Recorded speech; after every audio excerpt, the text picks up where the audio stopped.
일본 축구협회가 25일 열리는 한국과 일본의 축구 국가대표 친선평가전 수용 인원을 5,000명에서 1만 명으로 늘렸습니다.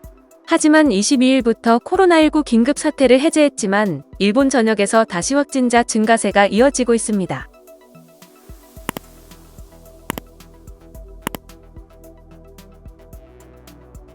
일본 축구협회는 코로나19 긴급 사태가 해제됨에 따라 시내 이벤트 개최 입장 가능 관중이 1만 명으로 늘어났다며 이에 따라 23일 오전 10시부터 5,000석을 선착순 추가 판매할 예정이라고 발표했습니다. 한국 축구 대표팀은 일본 요코하마 닛산 스타디움에서 일본 대표팀과 한일전을 치르게 됩니다. JFA는 당초 방역 수칙에 따라 닛산 스타디움 입장 관중을 5,000석으로 제한해 티켓 판매를 실시해 왔습니다.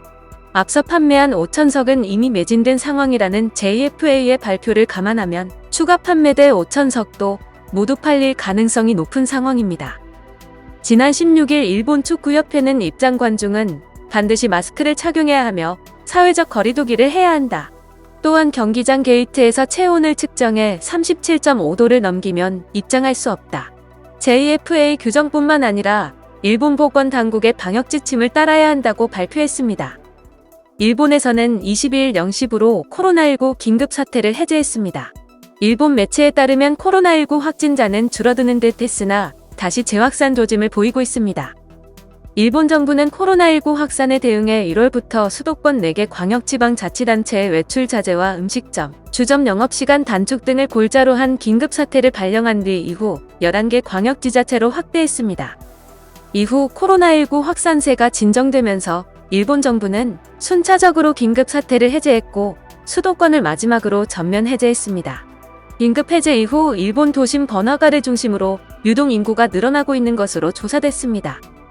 유동인구가 늘어나면서 하루 확진자 수가 계속 증가해 현재는 하루 확진자 수가 1,000명을 넘었으며 다시 재확산 조짐이 보이지만 일본 축구협회는 관중수를 더 늘려 논란이 되고 있습니다. 일본에 도착한 한국 축구대표팀의 파울루 벤투 감독, 선수, 스태프 등 팀 구성원 40명은 공항에서 실시한 검사에서 모두 음성 판정을 받았습니다.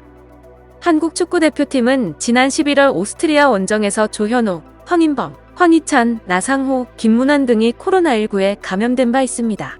당시 무관중으로 치러졌음에도 확진자가 나왔습니다. 한국 축구대표팀은 22일 오전 인천공항서 소집돼 일본으로 출국했고 도착 첫날부터 훈련을 시작하며 결전에 대비하고 있습니다. 영상을 시청해주셔서 감사합니다. 여러분의 좋아요, 구독은 큰 힘이 됩니다. 지금까지 뉴스킹이었습니다.